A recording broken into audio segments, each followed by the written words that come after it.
Good evening, everybody. Thank you for your patience, as we're off to a little bit of a delay, and I apologize for that. But I'm calling tonight, Wednesday, March 4th, Finance Committee meeting and public hearing to order. And if we could start by standing, if you're able, and say the Pledge of Allegiance.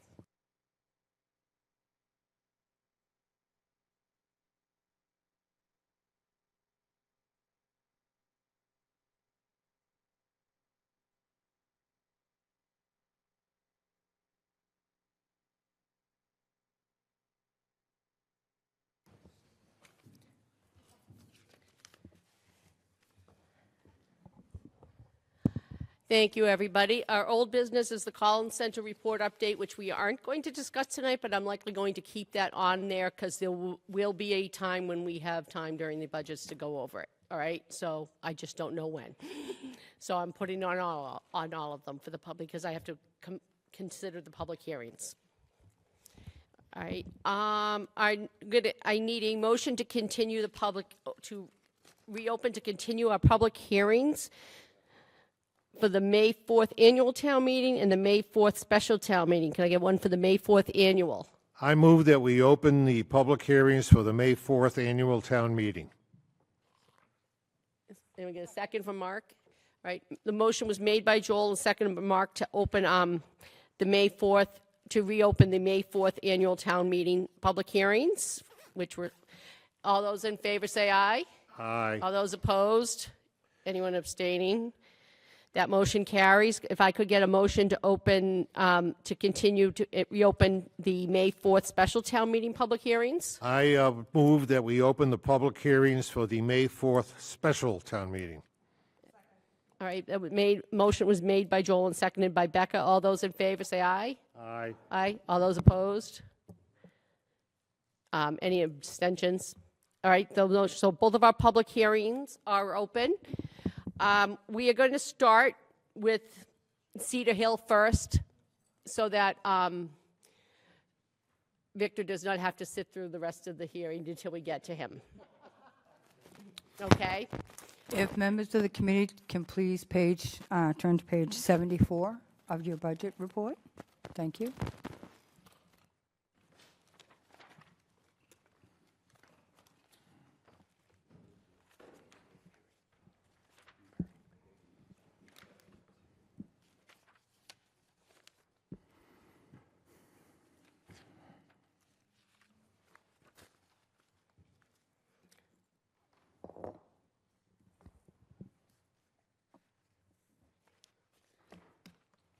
So just so that I'm making clear and I'm clear, Article 6, which is the enterprise budget, and then we have the Cedar Hill, what's in the budget, are these basically the same thing, just listed in two different places because we transfer? They are the same thing, so letter H on your agenda should be crossed out, and we will be discussing Article 6, Okay.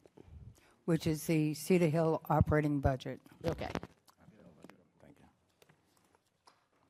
And then we'll talk about, he has a capital article. We'll do that. Correct. Thank you. Page 74.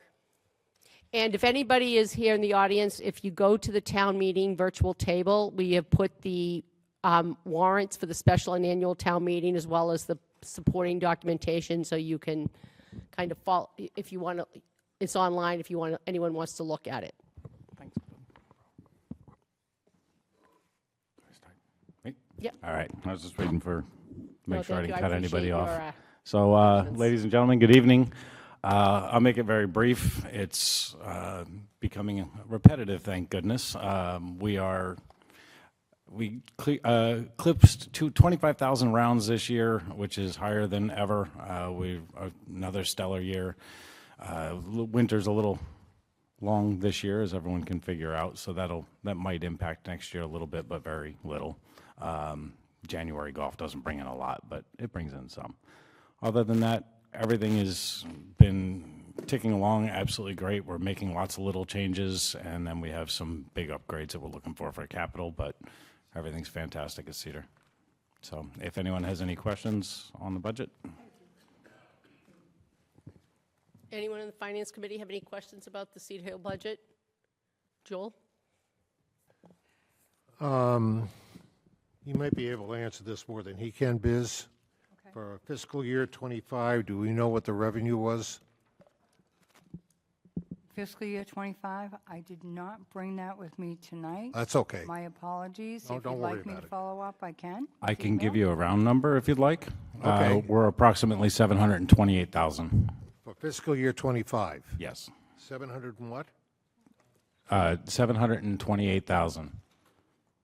Give or take a little bit. Could you also, while we're on, could you give us the balance, you retained earnings, what's in the enterprise account? Because, I mean, congratulations are order, we're in Thank the you. positive. $1,359,399.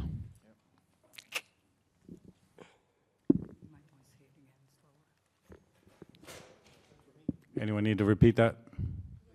So $1,359,399. Sure.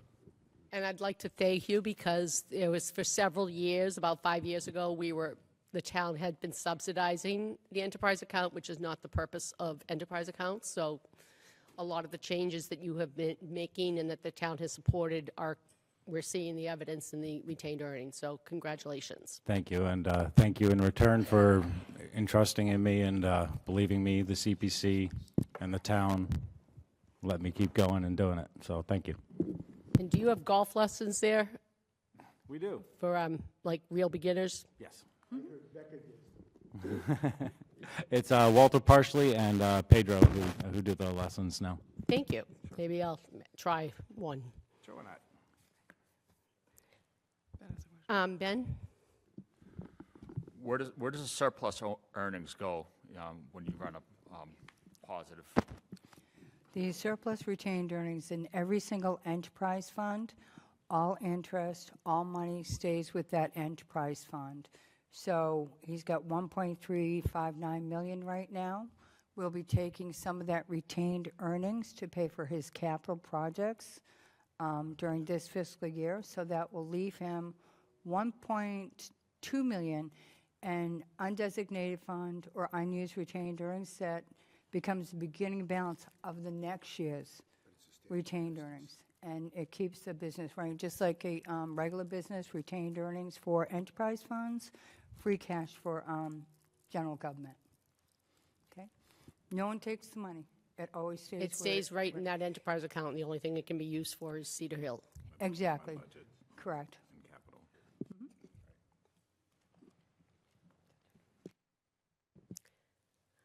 Any other questions?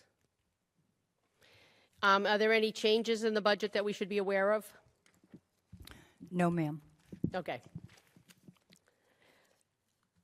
Anybody from the public have any questions on, if you could come up, Dave, come on up, state your name and address for the record, and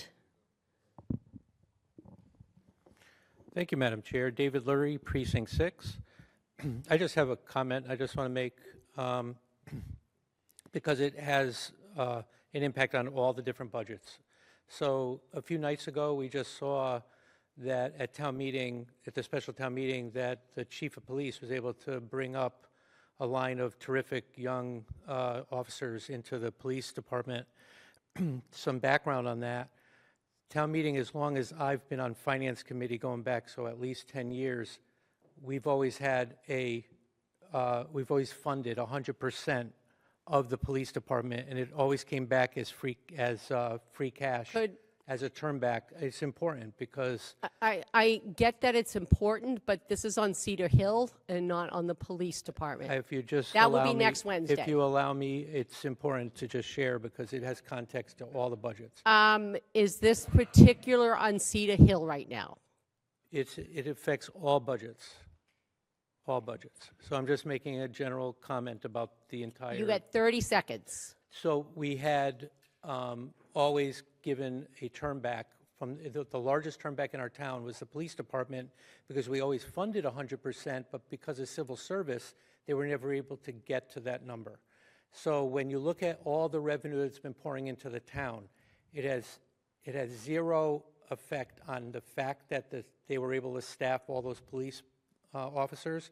It came out of the town meeting being able to appropriate all the money that the police department needed to be 100% staffed, and now they are, which is terrific because of getting out of civil service. But I just, when you look at all the revenue that's coming in, don't get distracted by the fact that we finally got to a full police force, because all the monies that are available to you now is available because it's there for different reasons. So just putting context in that and what happened.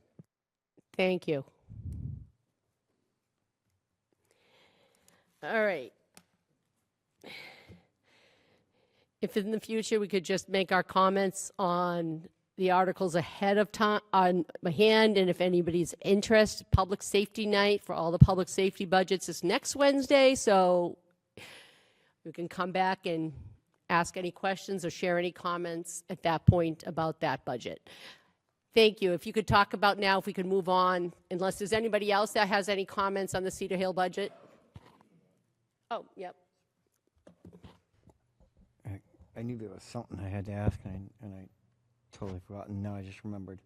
The credit card fees. Why are we not charging them for the credit card fees? Why are we absorbing that? You want me to take it? Sure. Okay. The credit card fees, we still have to pay the fees to the credit card company, and that's part of their expenses. So the revenue comes in, and then we have to pay the expense. We have to keep them separate. We just can't reduce revenue. Victor, do you charge a processing fee? There's not a processing fee, but the price that we charge for golf is kind of all-inclusive. So we anticipate what those charges are and include that in the price. So technically we are, but we still have to pay the bank. So you're always going to see those fees, but we take that into account when we set the prices. Okay, I just wanted to make sure of that, because it So seems you- kind of weird, but you're not everybody's necessarily charging each transaction a particular fee, you're building it into the price. It's built into the And then, price, of course, exactly. we have to have the expenditure in the budget to send it off to the credit card companies. Yes, ma'am. Thank you. No problem. Any other questions on the Cedar Hill budget? Okay, if we could go on to, I believe this is the special town meeting, Article 17 on Cedar Hill Capital. So what do you want to buy? It's a bunch of stuff. Right, this year we're looking at irrigation upgrades and a pump station. The pump station is starting to fail, and it's causing a lot of issues out on the course. We're also looking to expand it to the second, third, and fourth holes.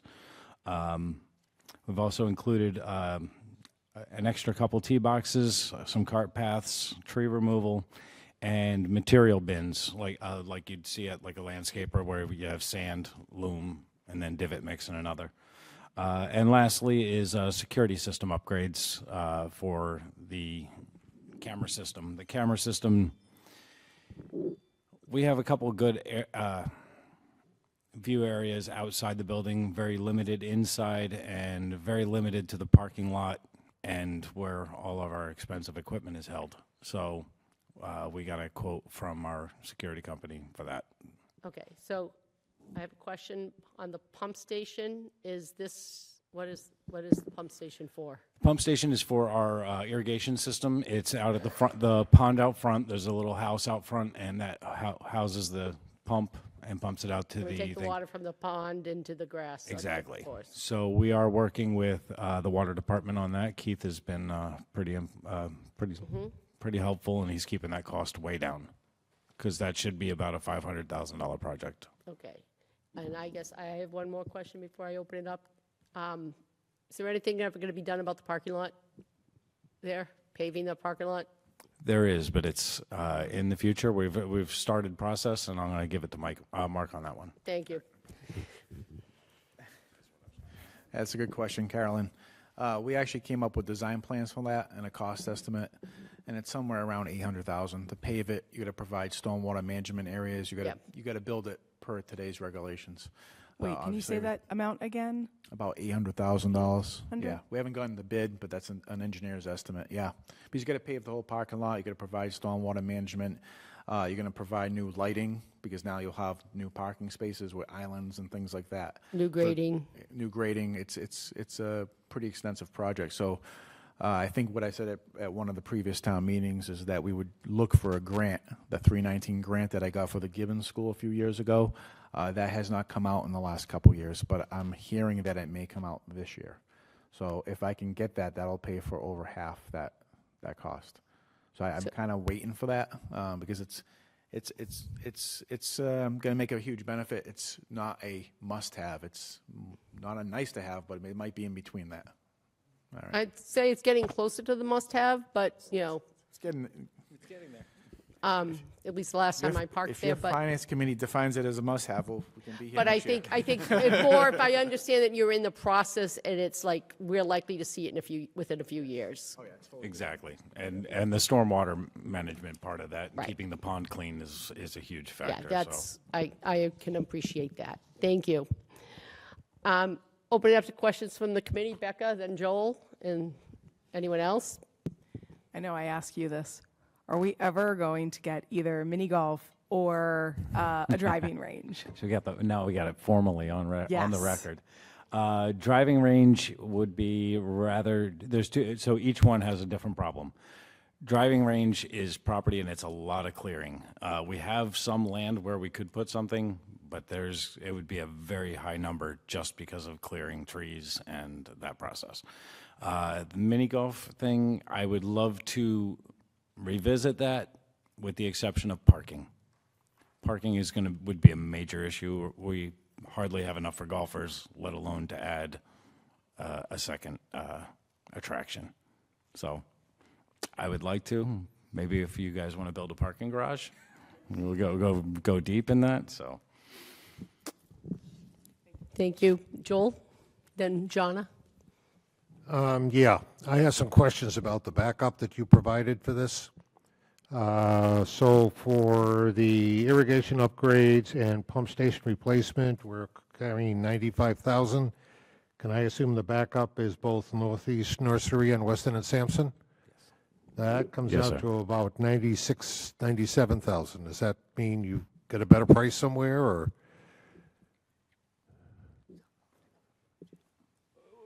we're anticipating that it's going to come in lower. Actually, the prices were actually put together with Keith from the water department and Gary.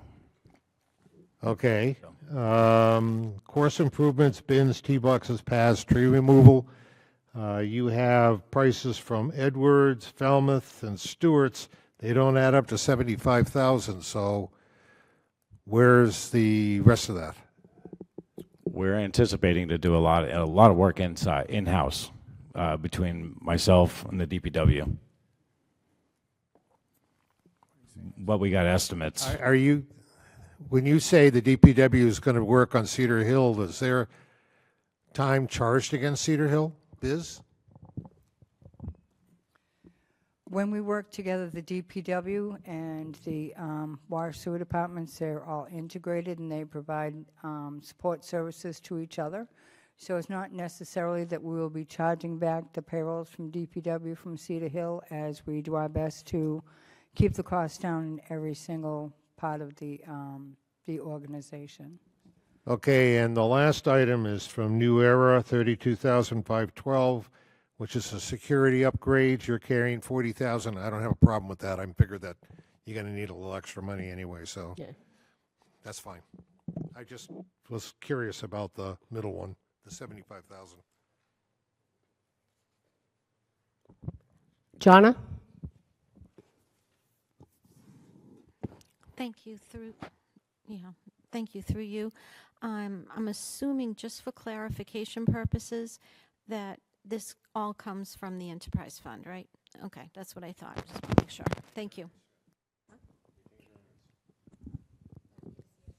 So the plan is, there's no borrowing involved in this article. The plan is to use the retained earnings to do the work out and pay for it outright. That is correct. Thank you. Don? The question is through you, madam. Sorry. Through you, as far as camera and phone, would that be camera and phone system, or just cameras from the outside or inside on the security cameras? And with that, how many bids did you get?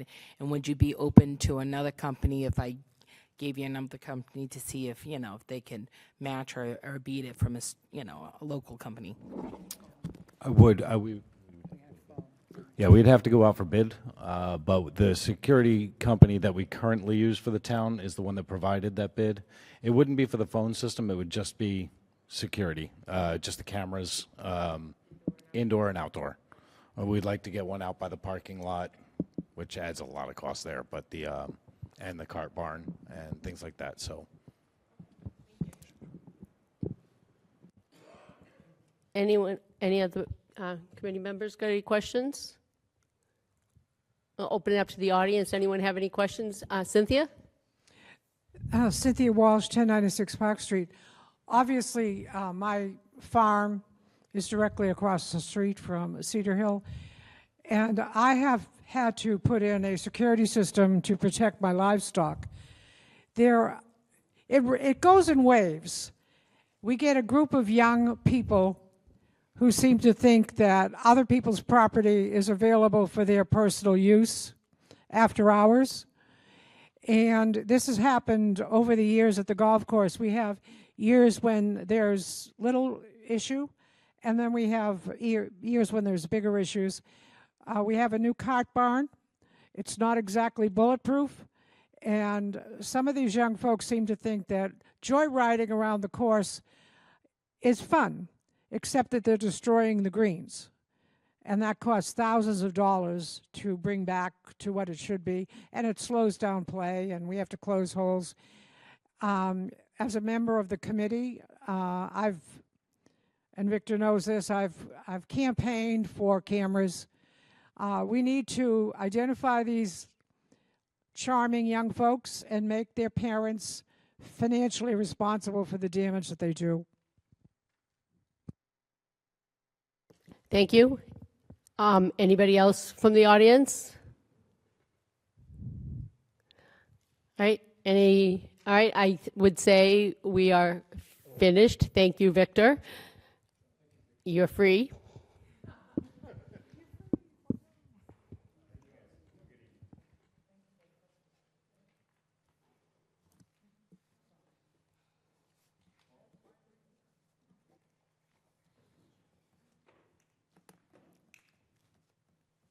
All right, so we have DPW, various departments and facilities, right?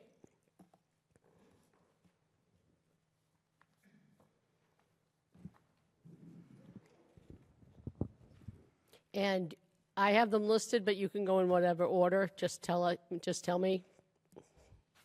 Okay, if I may, just take a few minutes to make a few points. Sure. Thank you. Paul Jaffoon, Public Works, Facilities.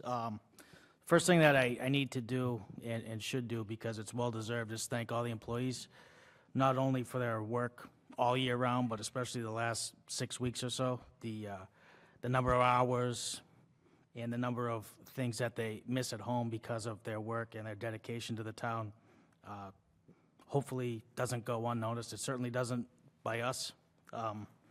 And I hope that they have made the town proud, and I think they have. On that note, I would say I'd like to thank them as well, and just to acknowledge, I'd like to thank them all because on Thursday and Friday, when we were cleaning up the streets, at least on my street, when they only plowed once at first, and then they cleaned it up. They didn't put all that snow in my driveway. They put them up on the banks, and I so appreciate that because I think I would have lost it if I had to come home and shovel Friday after going to Southborough. So we really, and my neighbors said that my neighbors were very happy. So thank you, and thank you for all of them for doing that. Yeah, well, again, we're going to thank them. Don't thank me. We'll thank them, but thank you for Share those words. Share Yeah, our thanks along with that. Of course. Okay, so if I may, if I just have a brief statement here. So I want to thank the budget team, first of all, for its critical analysis of our 6 departments. I'm proud to say that we've achieved efficiencies resulting in only a modest 2.6% increase overall, although the budget directive from the select board to the town manager was no higher than 2.9%. We continue to use a conservative budgeting approach that does not sacrifice services with our stable and experienced workforce. So I just want to highlight a couple things. Everyone knows everyone's favorite subject, trash, favorite department, sanitation. So with that, we'll continue our operational efficiencies that have resulted in municipal solid waste volume decreasing for the third consecutive year, resulting in fewer trips to CMAS and less fuel consumption.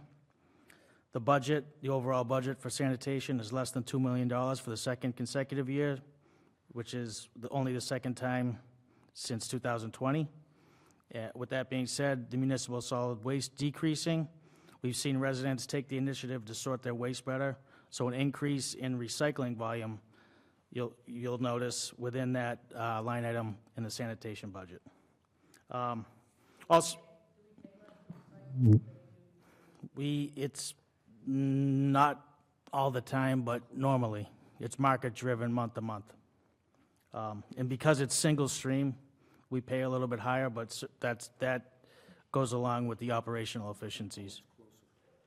And it's right in Avon. It's only, 2.5 miles from our headquarters. No, thank you. Single stream has been awesome. Yeah. I can actually- And then the last thing, if you live under a rock, you may not have noticed, but we've paved 95 of the 397 streets in town the last 4 years. And through the graciousness of you all in town meeting, we're funded to pave another 23 this coming construction season. And that goes hand in hand with all the water main work and also the gas main work that, we don't necessarily have a say in, but that needs to be done too. So we'll want to fix those roads 100%, and that's what we try and do. So with all that said, I'd be happy to answer any questions budgetary related that you can't gather from the detailed notes we have for you. Thank you. Jonna? I am going to ask you at some point to go through each of the departments, but if we could just keep them general right now, then we could just kind of look at each of the departments so that we have it all on the record. However you want to do it, we can. Yeah. Thank you, through you. I'm just curious, how many water main breaks have we had in the last year? And in comparison to other years, is it much higher? It seems to be, so I'm just curious. I don't know the answer to that. I know we had more last year than this year, but we've had probably combined the last 2 years about 30.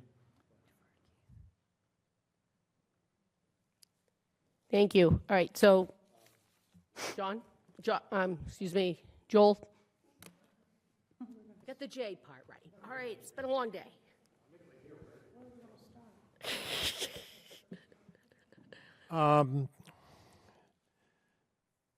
In past hearings and budget discussions for this particular section of the town government, things change. Could you tell us what you changed between last fiscal year and this fiscal year in terms of where the money is right now?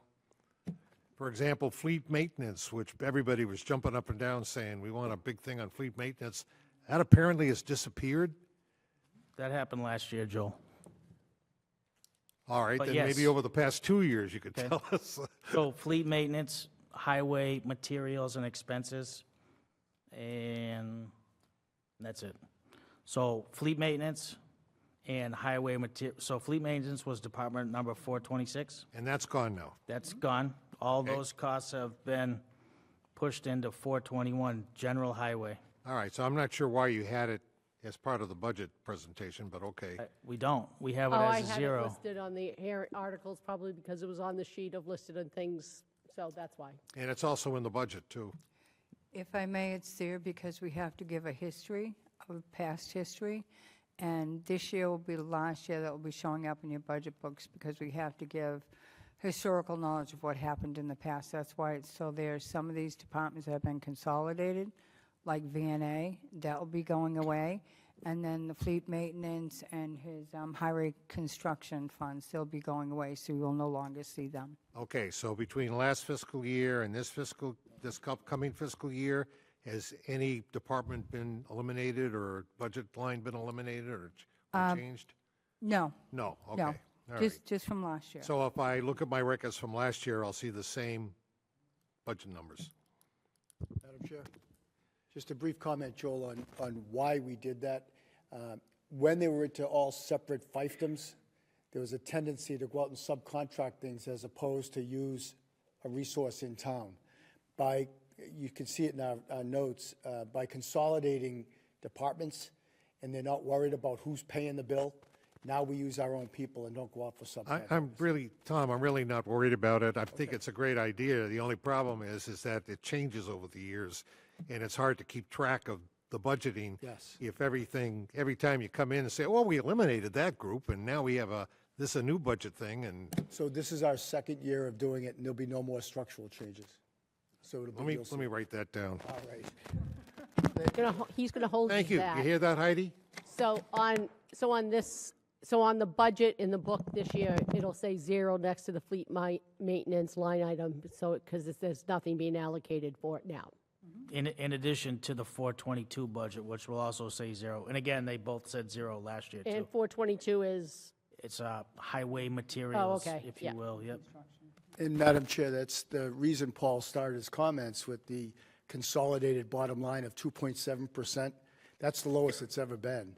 And the reason is because we're using our own resources more efficiently. right. I like the idea that it's consolidated, because usually when there's lots of different budgets, things get lost and it gets messy.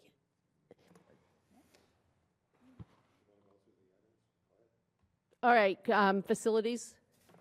Yes, so I'm not going to bore everyone, if it's okay with you, Madam page Chair. was- Turn to Facilities, yes, page 21, please. Page I'm 21. not going to say yes, please bore us, but Oh, Page 21 for facilities in your budget booklet. sure.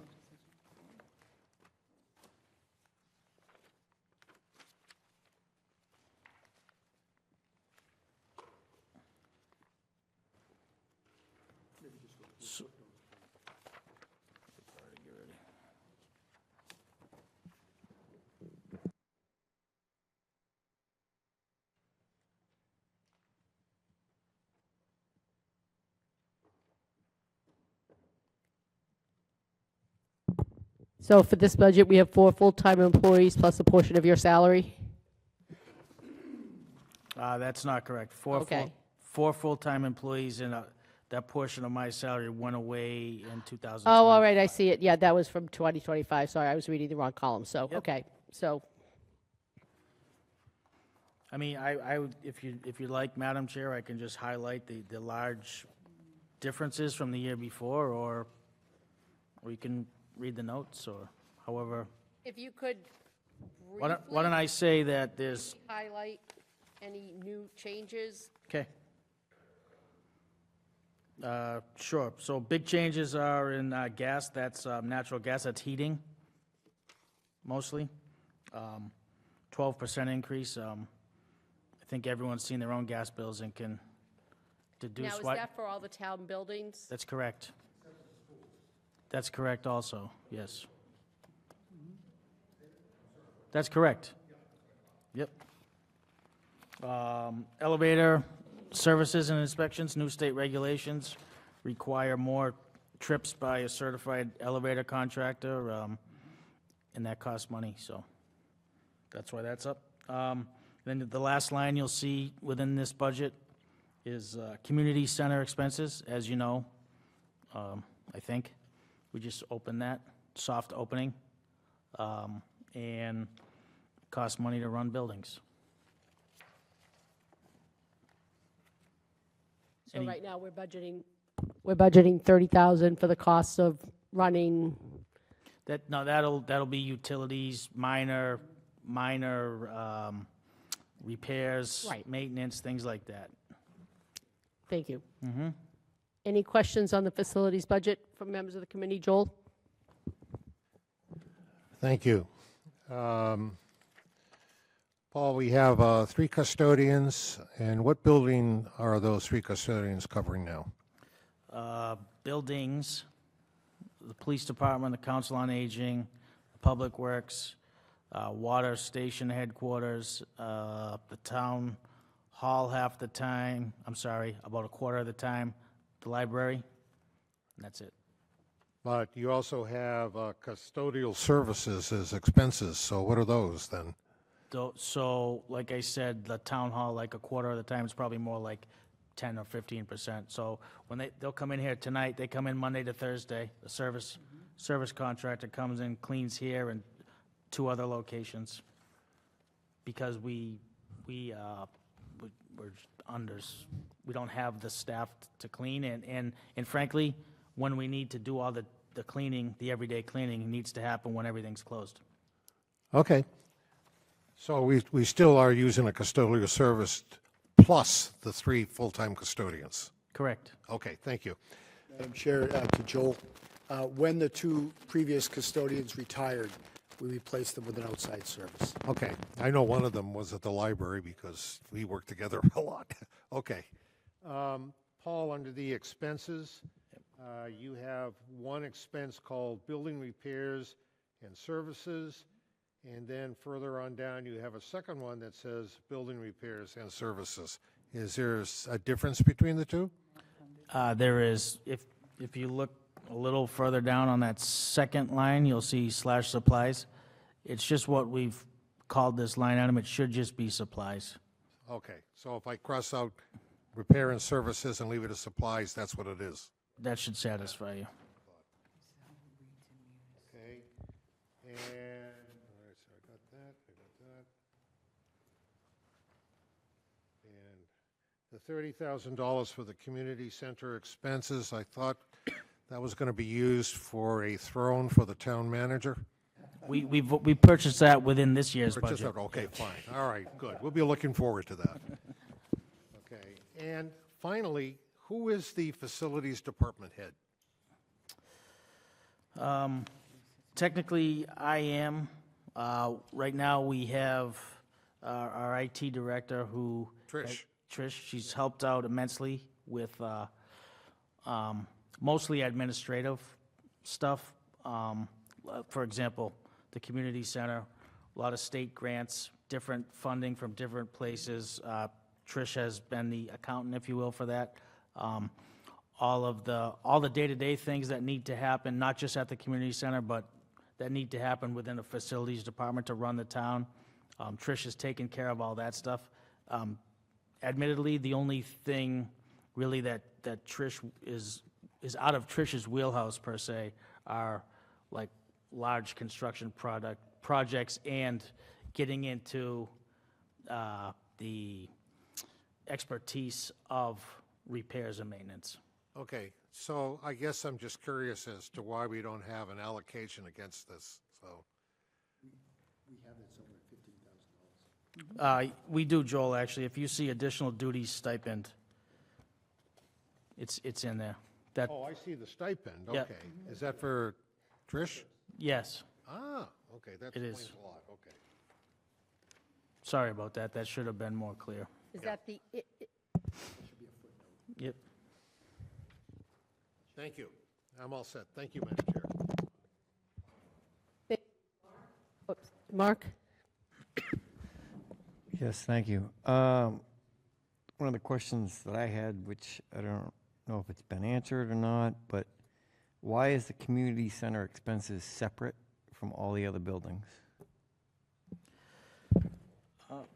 Because the budget was already completed without knowing if that was going to be completed on time, and so we just added it in as a lump sum. So will that line disappear next year? I would think so. You know, it's just curious. Yeah. You know what I mean? Like, No, that's where the are we gonna candid break answer, out yeah. each building? Because you said gas and all that. Yep. Which we already have a line for gas, for heating. So I guess what we could have done is just added a total of $30,000 to 3 or 4 different line items, but this is the way we did it to satisfy the budget team. What? It's accurate tracking for the first year, is what we're doing for the community center. Yeah, good point. Yeah, I can repeat what Biz said. Could you She said it please would be send that every- accurate tracking on what our first year trends will be in all the utilities, essentially. Madam Chair, just excuse us for 1 second.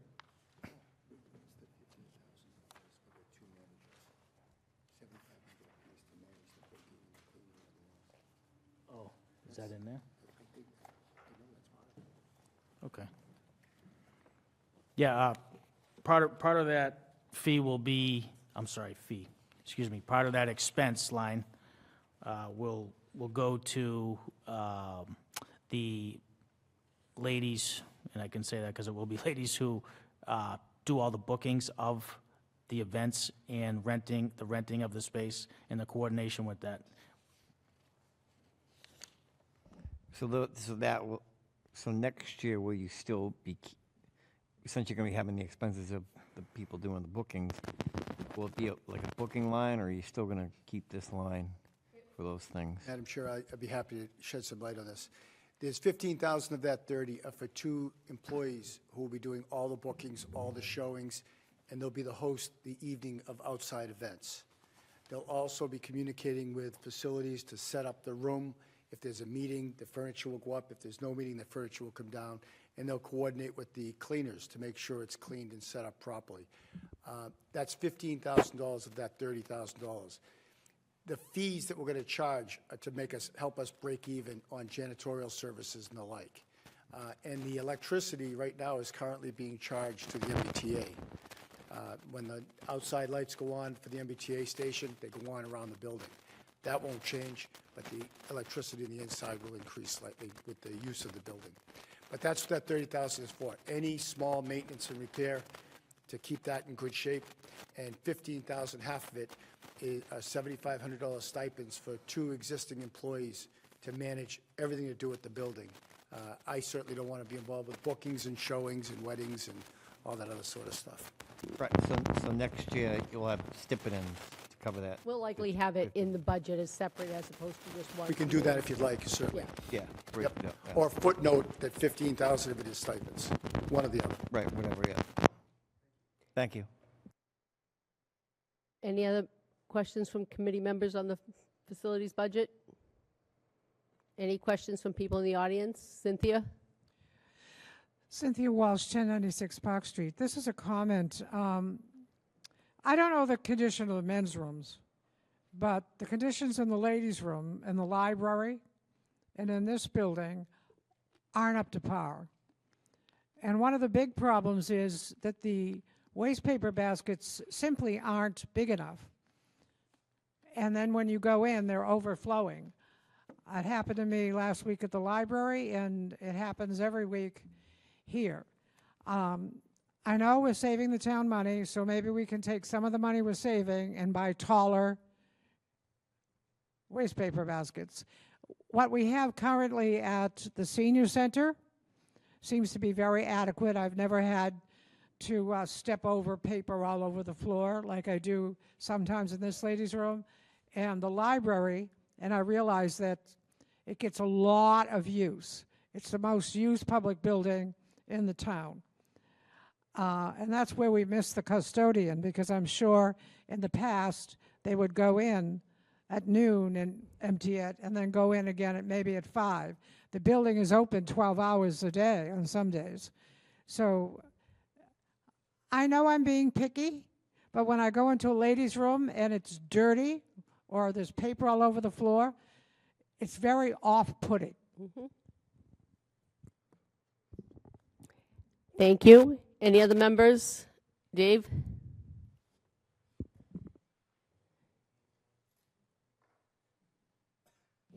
Thank you, Madam Chair. David Lurie, Precinct 6.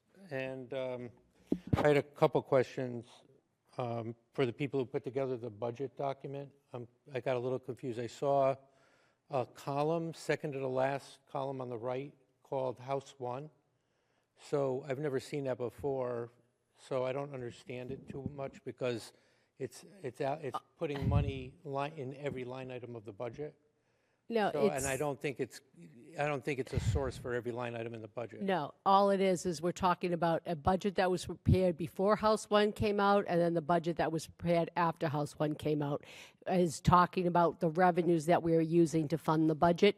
So the line items in the budget itself are the same. They're just carrying, so that we could track which revenues we're using, which revenue sheet we're using to calculate the budget.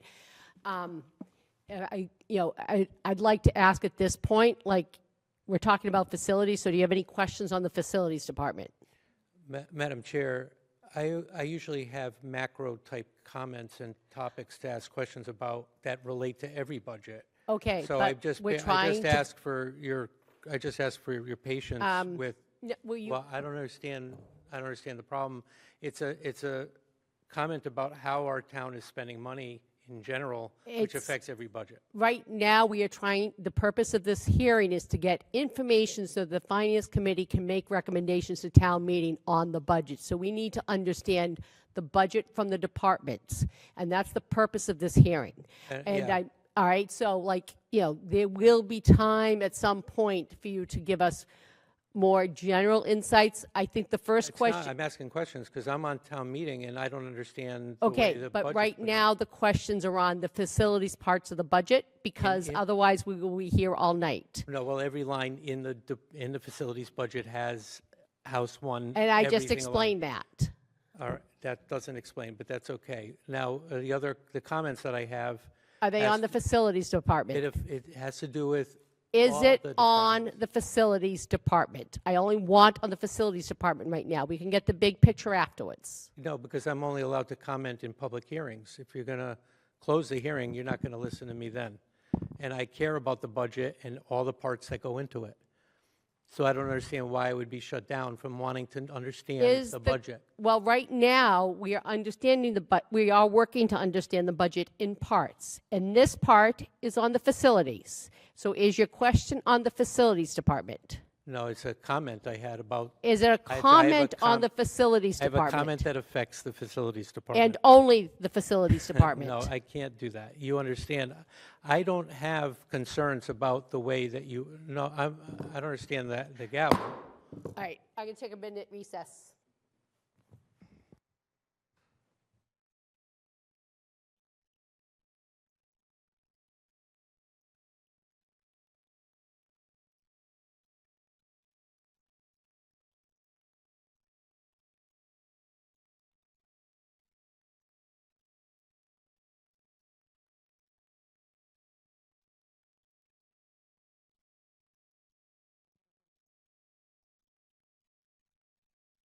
Questions on the facilities department?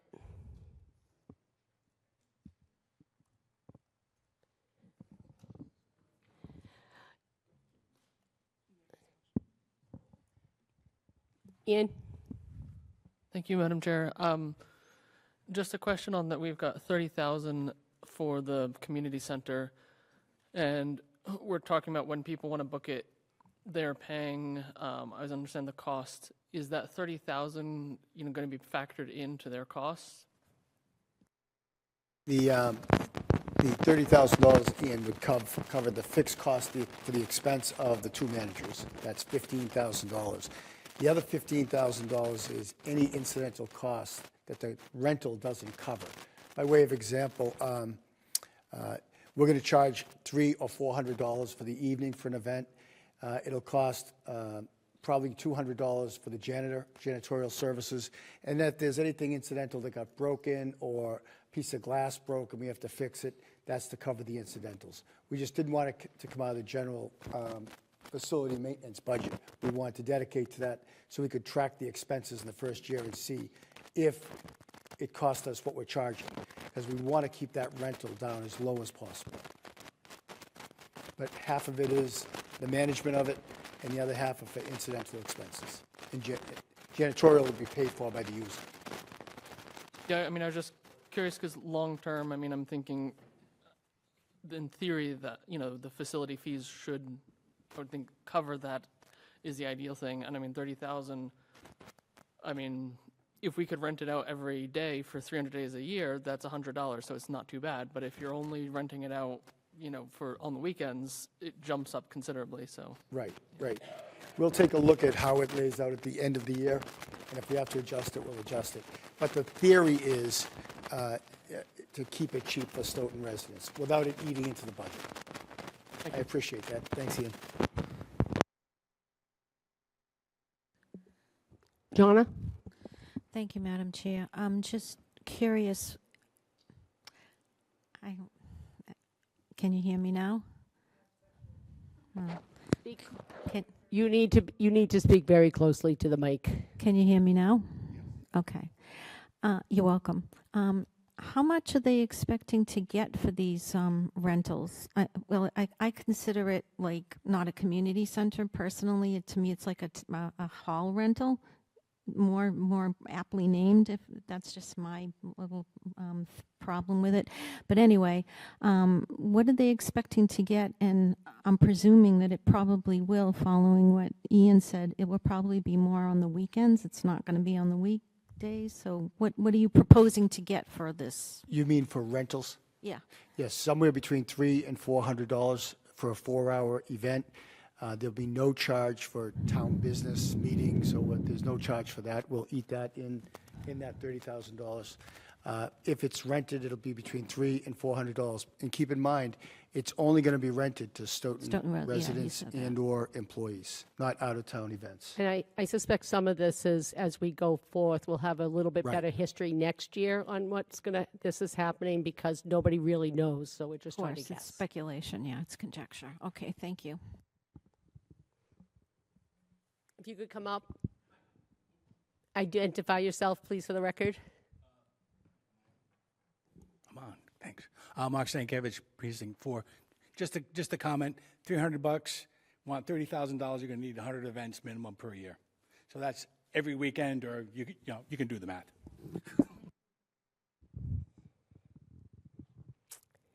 Okay, any other questions on the facilities department? Let's move to the next one, which is DPW General and Highway. Please turn to page 42 in your budget booklet. And for the remainder of the items under Mr. Jaffoon, all except for the parks will be from 42 to page 49, so that'll be completely in order. Thank you. Okay, thank you. Yep. So again, we consolidated 2 other departments within this department last year. It worked out well. This year, or projected for 27, labor will decrease and expenses will increase. And the main reason expenses will increase is you'll see in your notes in the last expense line, we don't have a line item number for it right now, but we label it as traffic projects.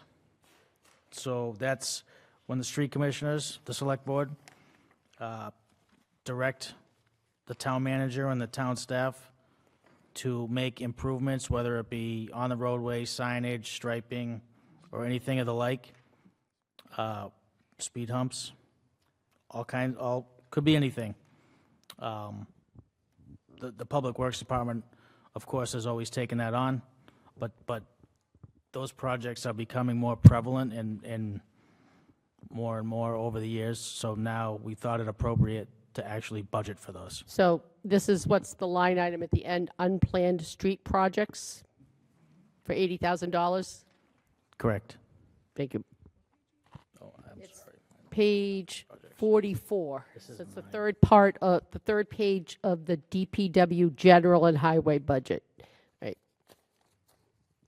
They used to have more sections, so be thankful it's gotten down to like 5. 4.3. And that's the difference over the 2.9. Correct. Exactly. Joel, and then any other committee members that have questions about just right now the general and highway part of the budget? I think I know the answer to this, Paul, but I'll ask anyway. The FTE for department head is .85. The other .15, I'm going to assume is water and sewer? Correct. That's what I thought. Okay, thanks.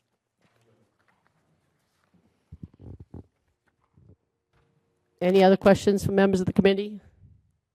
Any questions on this department from members of the audience? All right, let's move on to our next part, which is snow. Page number 45, highway, no longer exists for the 27 budget.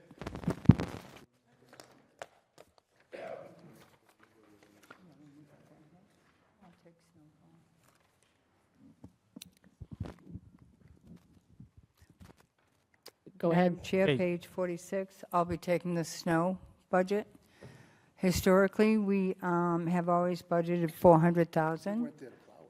I didn't have to plow. I just got to pay for it along with everybody else. So anyway, 400,000 has been historic for a number of years. As we all know, costs have risen. So what we did is we're going to start making incremental increases to the snow and ice budget. So this year we're increasing the budget to 500,000. And by law, once you increase your snow and ice budget, you cannot reduce it. That's why this community and every other community has to be cautious when they go ahead and increase the snow and ice budget. If you over budget it, it can become an issue. And snow and ice is the only legal deficit that you can raise on the recap. So that is why we increased the snow and ice. And we can get to the next aspect of snow and ice when we get to the article. Does that work, or would you like me to address that now? Why don't we do that afterwards, just because Yes, ma'am. Thank you. it's an article. Becca? Biz, I'm just curious how the budget itself works in the sense, so let's say it snows once next year. So if we raise the budget to $500,000, we've put aside $500,000, and let's say we only spend $200,000, what happens with the $300 that's been budgeted? That money is called a turnback. It's unused funds, and that will go into your free cash calculation for that year. Anything is not used via budgeting resorts back into free cash.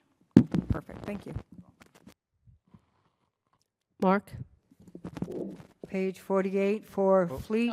Wait a second. Mark, got a question. Yeah, where you're up in the budget on the, what do you want to call it? I just lost a spot. Up to 500,000, right? From 400 to 500,000, correct? Right, but your actual from 2024 was only 400,000. In So you're 2020, going over budget. right, that's in 2024, we were over budget, and is that what you said? No, we were only at 468. In 2024, however, 2024, we budgeted 400,000. In 2025, we spent, I believe, in excess of 600,000. And then this year, we're going to be spending, and we'll discuss that as we get a little bit farther in the reports. More. So we need to make sure that we stay conservative budgeting, but making sure that we are budgeting appropriately so we don't have to keep coming back for more money. Yeah, but 2024 was only like 2 years ago. Right, but anytime we have, it may not be snowing, but anytime we have snow and ice, anytime we have an ice event, that also comes from snow and ice. So that's why last year we had a lot of ice, a lot of freezing rain. So that's why it went up last year. The year before, we didn't have a lot, we had some. And then this year, as we know, it's been an adventure. So the key point, Mark, Oh, I know, but Money goes back into free cash. If we go over the budget, right? And I don't know if that's where you're getting to. If we go over the budget, how do we handle it? well, no, you're saying we have to raise it, Correct. but we didn't go over. Like, I don't get. I think what you're saying is 2 years ago, we Under. did it, we were under, but We're under last the year, we were 500,000. like, last year, our total expenditures for snow and ice were I don't 812,000. get why we're Right. So raising it. we're just trying to raise it a little bit to kind of. Right. In 2024, Lower it again. in 2024, our budget was 400,000. We spent 468,000 or 471,000, so we were actually over budget. So by being over budget, that's when you have to raise it on the recap. So your budget's 400, you spent 468, we're actually in deficit, and Municipal Modernization Act and state regulations allow us to have a deficit in snow and ice, and then it gets raised in the recap or another funding source. Did that work? Yeah, but if we stay at 400,000, we always have the chance to raise.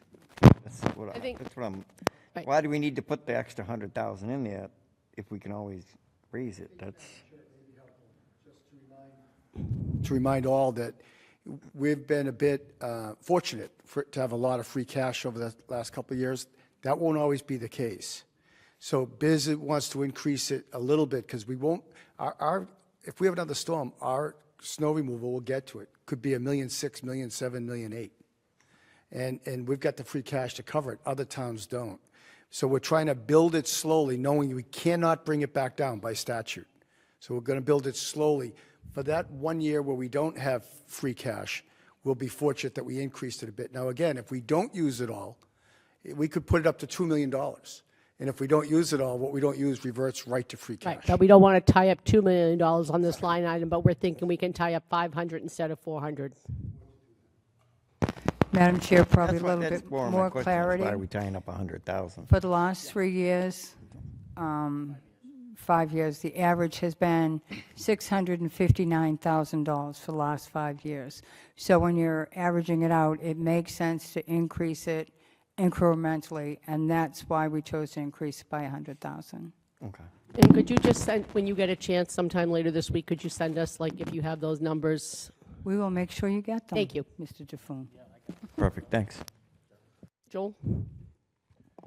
Yeah, I have a couple quick questions on the line items. The overtime line item for 150,000, is that just the premium cost for the overtime, or does that include the base cost plus the overtime? Just the premium, Just the premium? plus 10%. Okay, so where is the base cost being held? Or is it in another budget? Yeah, I'm not sure I understand your question, Joel. It's not broken out. We don't break out base cost and then overtime. Yeah. If they're working on overtime, it would all be in one number, Joel. We don't, All right. we don't All right. break it out separately. It's not a big deal, I was just curious. And just for the record, I don't know who's working against us upstairs. We pay double time and a half for Sundays. 4 out of the last 6 storms have been on Sundays. Yes, I know. I've been in union construction for a while, so I'm very familiar with that. It's especially helpful when it rolls into a Monday holiday, which is also double time and a half. Excellent, well done. Okay. You have another line item called machinery and truck rental. Are these your subcontracted people? Okay, that's what I Yes. thought. Okay, thank you. Any other questions from members of the committee? Any questions from members of the audience on snow and ice? Not hearing any, let's move on to the next item in the budget, street lighting.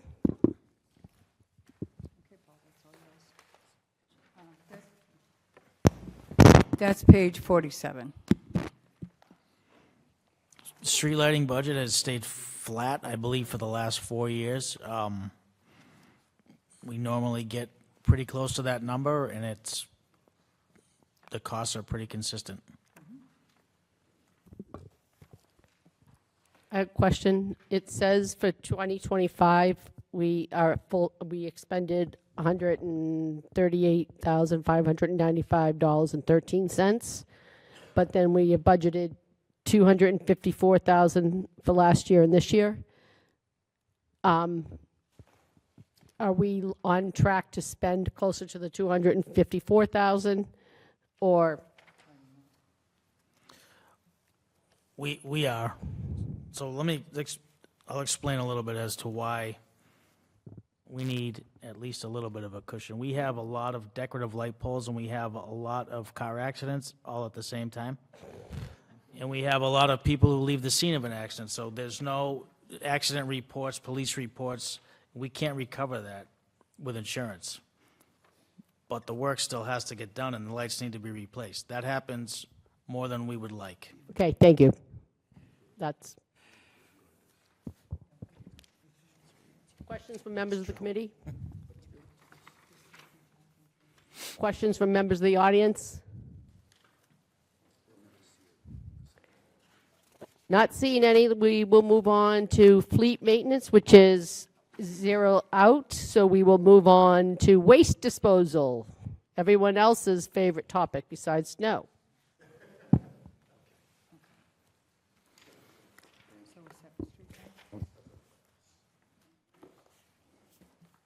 As you know, fleet is no longer out there. You don't have your mic on. You got it? Okay. Fleet is no longer available, so page number 49 begins the solid waste budget. Thank you.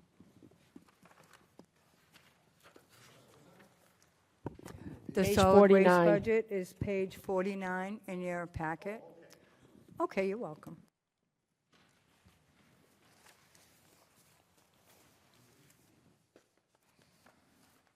Pages 49 to 51. Okay. Labor expenses will increase about 13%, but expenses will decrease about 9%. Key factors are a new contract for the employees. So we had to calculate their new annual raises, whereas last year we budgeted at no raise. Also, you'll see that the seasonal help has been increased by $10,000. We were fortunate enough to use some of recreation's seasonal help labor line items in the past. And this year, the decision was made to just move that $10,000 into the sanitation budget. The big change you'll see down below in expenses is recycling. As I stated kind of in my opening remarks, there is more recycling, more people are recycling, so the volume has increased. And that's it. At the same time, municipal solid waste has decreased. So it's kind of a nice correlation. Okay, thank you. I would just say, last year, the budget did not include the salary raises.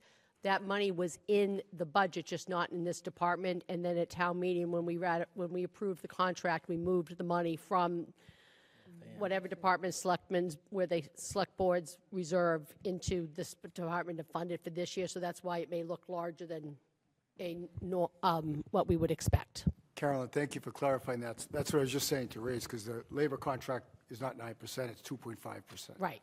Thank you. No, it's just to make sure that everyone understands, like, how it's done. Mark?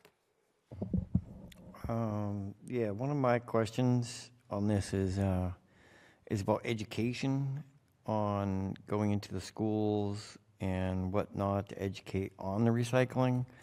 I don't see like a line or anything for that, or if you are doing that, I know you guys do the ride to school with a lot of the schools. I know the kids like to do the DPW trucks, but are you going in and actually doing programs or any education about recycling? We have, myself and a staff member have gone into the schools on 2 separate occasions. We met with the high school recycling club. Quite frankly, we don't do it enough. We need to do it. You won't see anything within the budget, but it's part of our overhead that we have and certainly need to do more of. But we are happy with how the residents seem to have taken to recycling more than in years past. And we also know, again, that we need to do more in the schools and more with the younger people, because Right. that's how parents learn, quite frankly.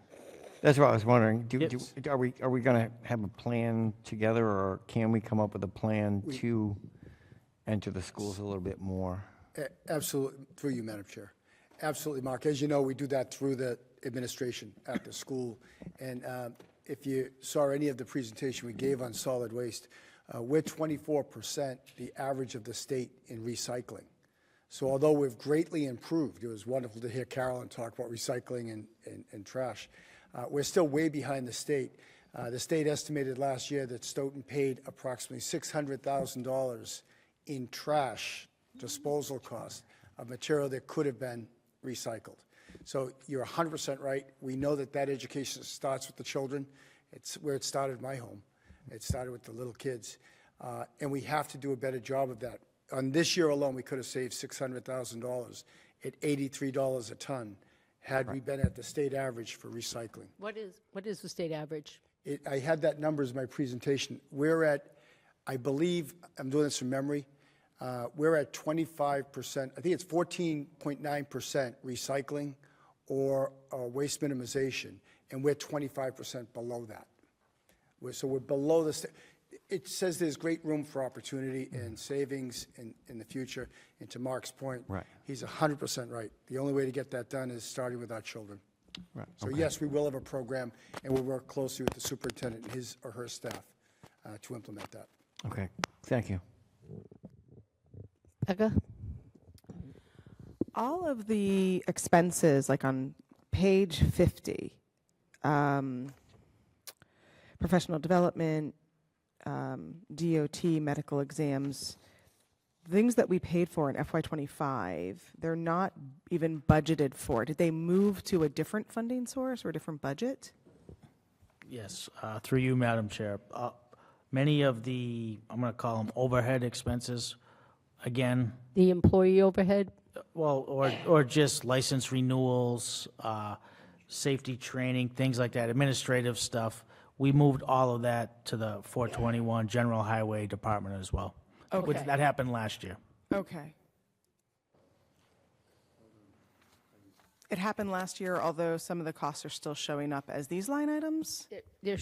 Some of the costs are still there for this year, but if like everything, like from advertising on down on page 50, they have the FY25 actual costs, but then as you see nothing, you see just lines for that. Correct. So for this year, there wasn't anything in the budget. Last year there was, so this will Well, be it's one still of there, those- it's just in a different budget.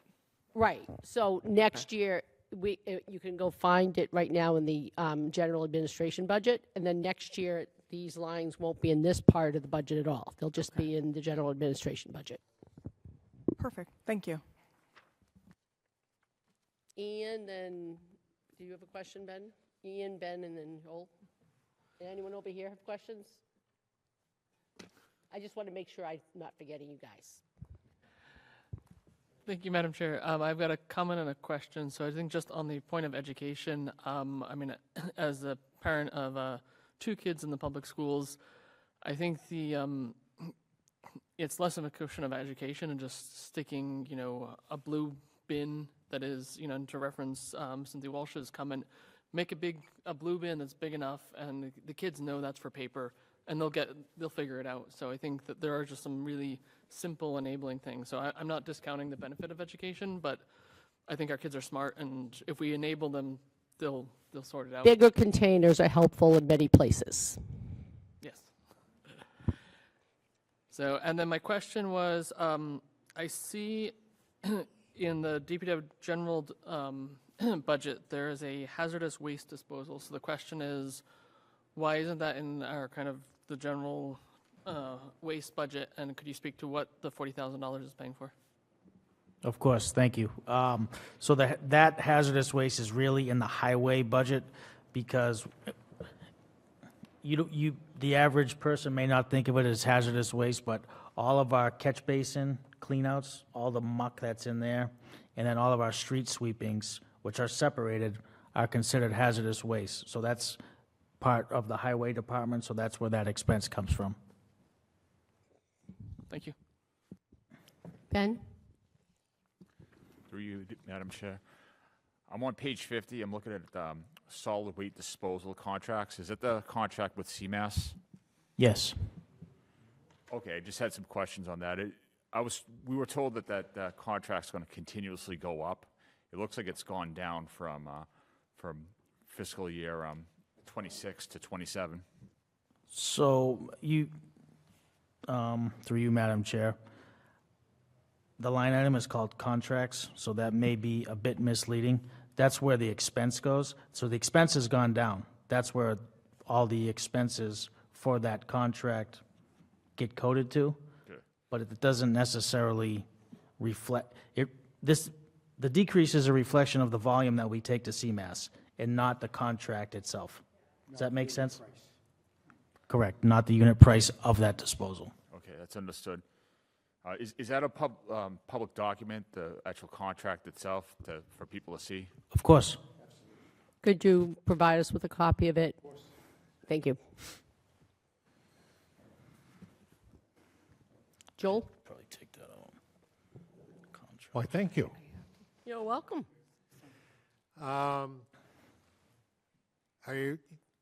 We talked about this a couple of years ago. Are you guys contemplating doing a compactor or not? When you say a compactor, like a 100-yard compactor at a... Compactor at your yard and then taking that compacted stuff down to CMS. We decided not to do that? We're thinking about it, I know. We kicked it around Yeah. generally. Didn't really go much further than that. You couldn't make it work, okay. The difficulty is, through you, Madam Chair, you need a tipping floor to do that. We'd have to do a fair amount of construction to build a concrete pad unless we put the tub right into the ground. It'd be a major construction project, and under the plan we're putting together now, we're not going to need that. Should the Board of Health approve their minor modification, we can bring it right to the Page Street facility. Okay. Where they have a tipping room floor with all the proper drainage and segregated tanks. We talked about it a couple of years ago. I'm Yes. just curious if it ever came up again. Didn't For happen. those of us that are not, that educated, could you explain a tipping floor and what this is? Or what the Sure. proposal was? The key to effective, inexpensive municipal waste management is to be able to bring the trucks, which are how many yards, Paul? 10 yards? 10 tons? About 11 and 11 between 11 and tons, 12 tons. which is a small So quantity. the less trash we put in those trucks by volume, the less we pay. That's a big piece, right? The unit price is the unit price. If you've got fewer units, it's less money. But the tipping room floor is all about bringing it to a local facility or directly to the incinerator. If you bring it to a local facility, there are very strict regulations about the housing of the facility, the cement floor, the drains, the isolated tanks for liquid to run off into those isolated tanks, for extermination plan around the property, for sampling of wells around the property. We don't have any of that, so we go directly to CMAS. And we pay a substantial amount of money in transportation and fuel. Should this new plan come into place, for the next 4 years that we're under contract with CMAS, we can either go down there directly, or we can bring it to a local transfer station. Then they will, off the tipping room floor, put it into a 100-yard container and compact it. So they'll only be doing a third of the trips to CMAS that we're Okay. currently doing. So just so that I understand it, because I'm really on a more basic level right now, I'm asking, the tipping room floor is a floor that you dump garbage on, trash on, to make it ideally smaller or sorted or do whatever before it goes down to wherever it goes to its final reward. They use it for sorting and then consolidating with like materials, compacting it, and then shipping it. And this would be a floor that's inside of a building. Yes. All right. And then the compactor is what makes it smaller. That part I get. Thank you. Sure. To be honest, that's the level I was asking about because, as I told you, I like pictures of these, like the public works stuff, because that's what I see them by. So, Hi. Okay? yes, thank you. That's all right. Now you can go ask your more intelligent questions. I actually like that question, so.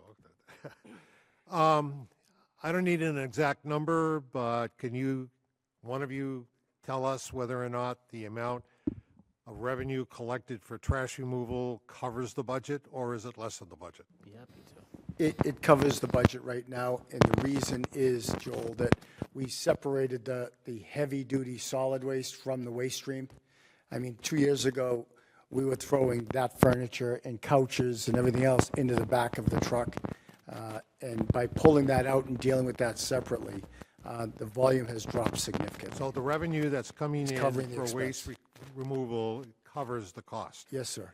Good, because those of us who live in condominiums, and there are 3 of us at least on this panel, okay? No, it's just that we pay for trash removal separately, and if the revenue was less, I can say for myself, I'm more than happy for my tax money helping the other taxpayers in Stoughton pay for their trash removal. I'm good that way. Thank you.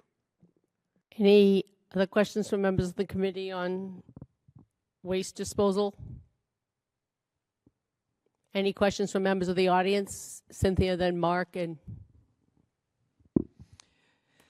Cynthia Walsh, 1096 Park Street. To respond to a previous speaker, perhaps members of the Energy and Sustainability Committee would be willing to go into the schools.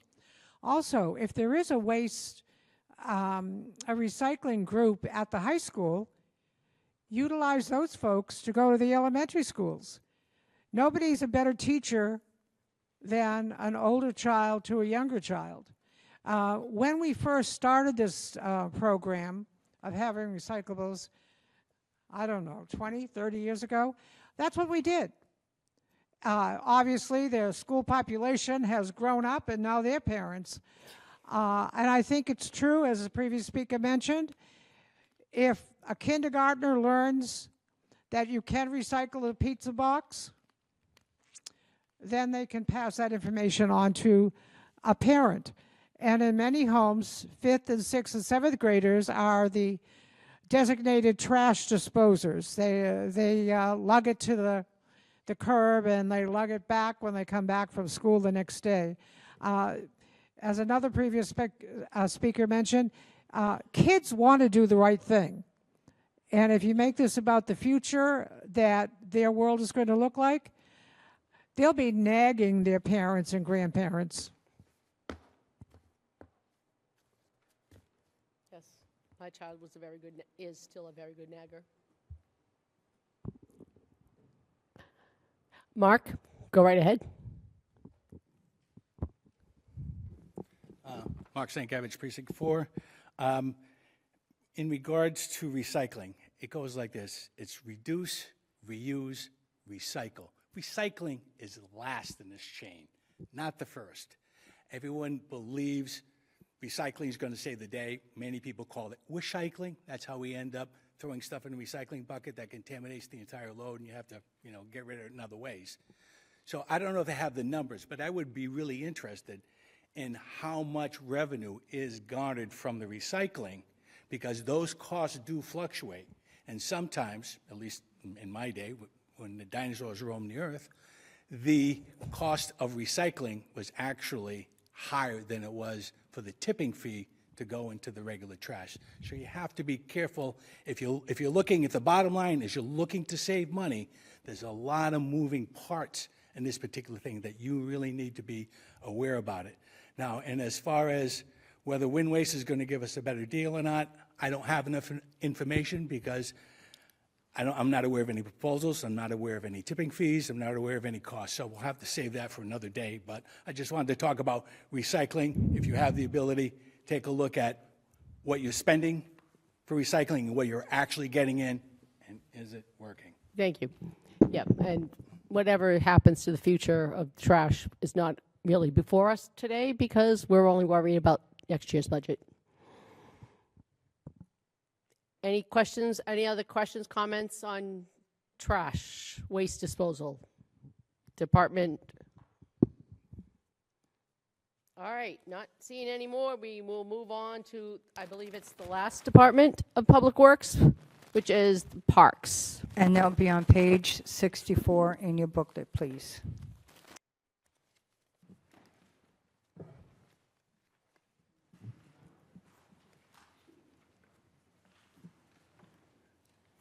So it looks like that is pages 64 and 65.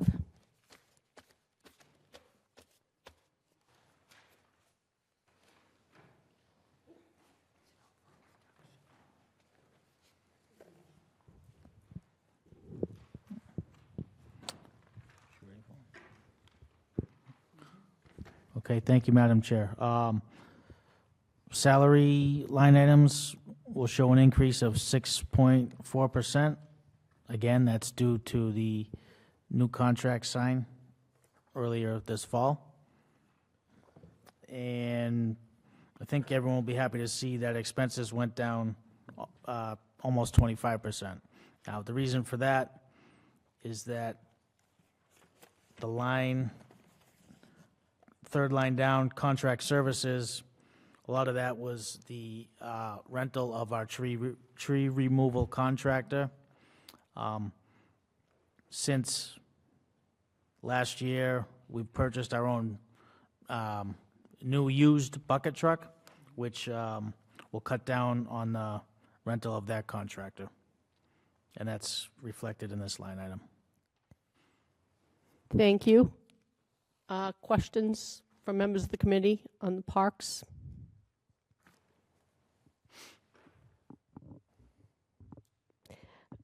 I just have one. It says we have a line item for downtown beautification for $25,000.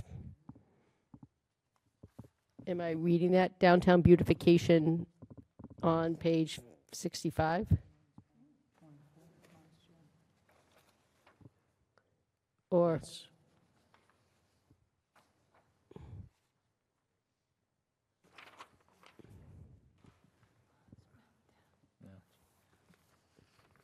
could you just explain what that is? Yeah, certainly. The last couple of years, we've done a lot of different plantings at different seasons. This fall, I believe we planted about 6,000 tulips that you'll be seeing this spring. Again, the line item is kind of self-explanatory. That's what it's for. Yeah. It's not just downtown, but just townwide. Townwide, like on public Beautification in property and general. beautiful, Yep. yeah. Yep. Okay, no, I think that's just what I just wanted to know. Any questions from members of the committee? Any questions from members of the audience?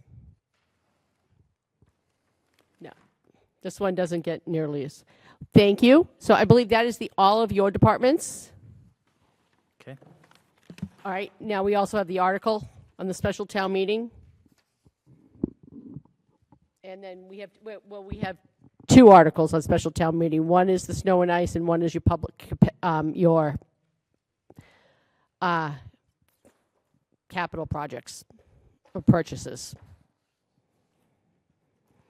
So we could start with Article 2, adjustments to the FY25 budget, or is it 25, it's 26 budget? Yes, right now what we have is we will be doing an adjustment to the snow and ice budget.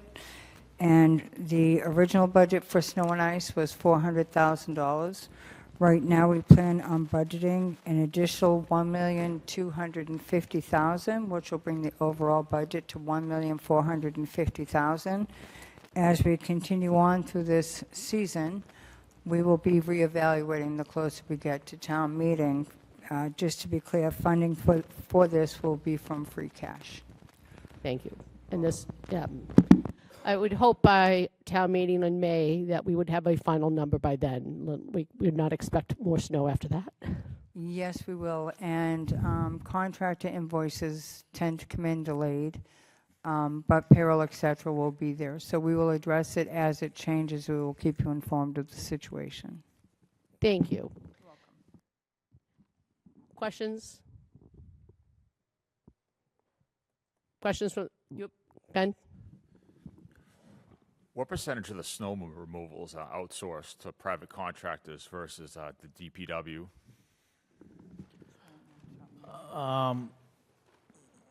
It's a good question. In terms of the cost or in terms of the manpower? Both.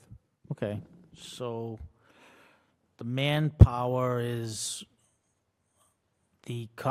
our staff is about 40% more than the number of contractor pieces we have. And the cost is, it's quite variable because of when the storm actually happens. So we could call the contractors, for example, if it snows tomorrow at 8 o'clock in the morning, and it snows for 4 hours, and it's gonna be 4 inches, 4 inches we need the contractors for. So depending on what piece of equipment and how many hours they work, they get a certain rate of pay. For our employees, that's their regular workday. So they only get paid overtime. That only hits the snow budget after 3:30. So I'm not trying to deflect that. That's it's a tough answer. I think it's a good question. I wish I knew the answer to that. I feel like I should. What we can do when we submit the final number, Madam Chair, we can also provide that percentage in dollars. What percent of the dollars went to contractors and what percent went to employees? What would be your target goal? For In dollars. in terms of a split, In dollars, yes. I would prefer only to have our people do it, of course. He would prefer all snow to come between 8 and But- 3:30 on Monday through Friday. But if I'm being candid, if we have a storm after hours, it behooves us financially actually to call the contractors in, because we'll do it more quickly. We don't want to. Except that would create a conflict with our labor agreements. They have to be called in. I would rather not call the contractors in. But if you didn't call the contractors in and it was after hours, the cost of the overtime, besides the fact that we'd have to wait longer and we'd get really annoyed. Well, there's also a stipulation within the contract that we cannot call contractors before all of our forces are used. Right, but I mean, if we didn't have, once they're used, if we had to wait for them, that would just be more overtime, Right. I mean, if it only snowed an inch from 7 to 3:30 and it was on a Monday because we didn't have trash, that's ideal, but that's never going to happen.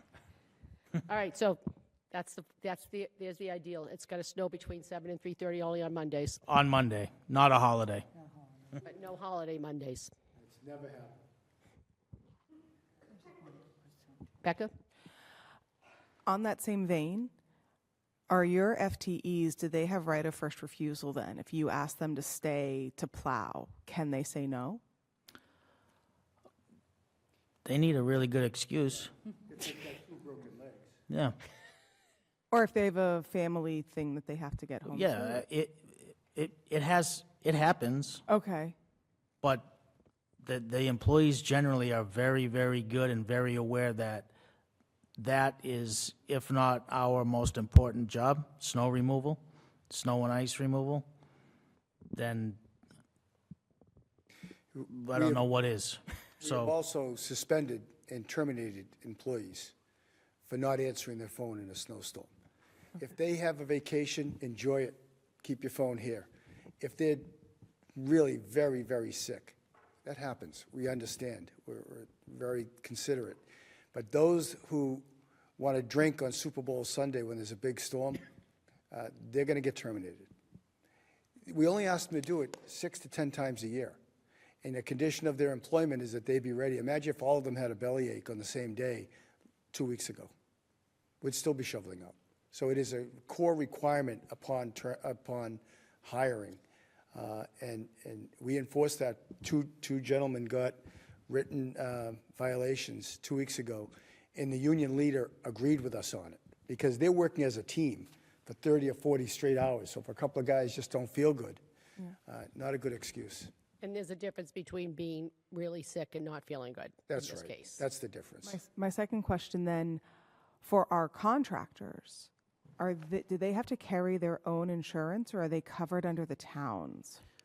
they carry their own insurance and name us as additionally insured. Say that second part again? They carry their own insurance and name us as additionally insured.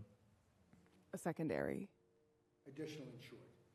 What does that mean? It means that their insurance coverage, regardless of the amount of the claim, would be in front of us in our insurance company. They're working for us, but they have to cover not only for the damage to their truck, but any other liability they cause as a result of an accident before we have to pay.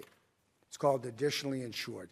We have to be named on their insurance certificate from their insurance company. It's almost like we bought the insurance from their insurance company, but they pay for it. Is that a cost savings for us when we contract, so because we don't have to cover their insurance? It's an avoided expense, but we pay them quite well. Okay, Drivers want to work for the town of Stoughton. okay. And because we pay them well, they're reliable. They don't go to other towns or other places when we need them the most.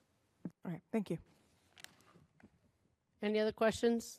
Snow and ice? Any questions from the audience on snow and ice? Paul? If I may, I just want to Go be right clear. ahead. I just want to be clear. We do not have an issue with employees generally not showing up or leaving early or any of the like. They're excellent. They know that that's their main responsibility.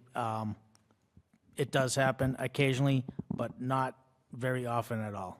No, Carolyn, I'd like to just expand upon that. We don't have to enforce it.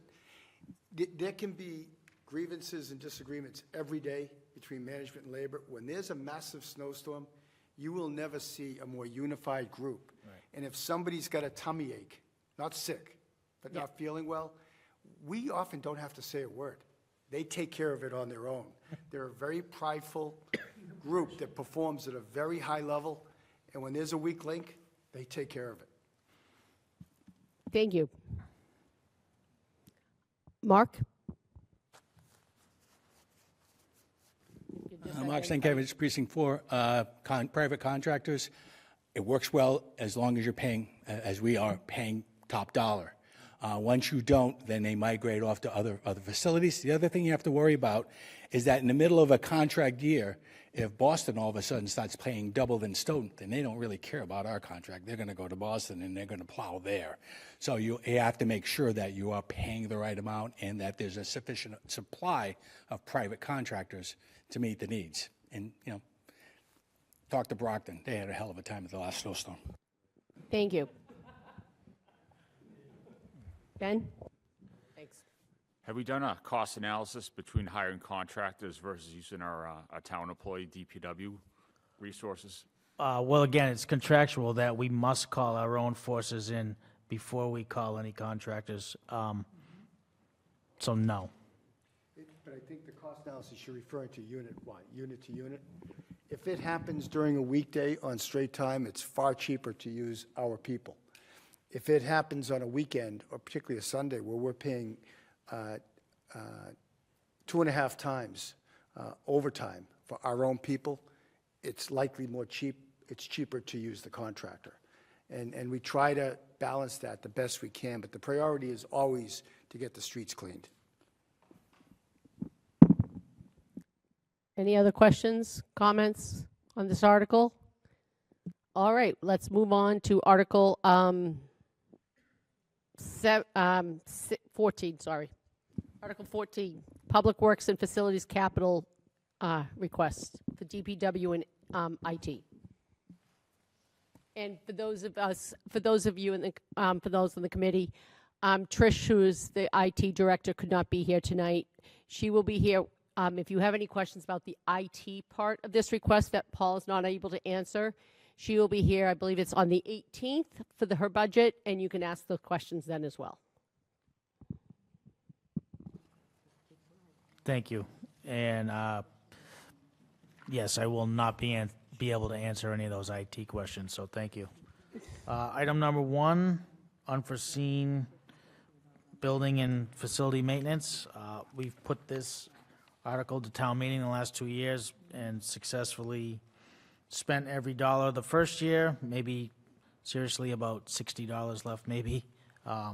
This year we've used it already. I need to use it again. I just found out this afternoon that I need to dig into this article for something else. It's a great backup plan for all of our aging buildings and systems. We do the best we can. Sometimes things are just old and they break.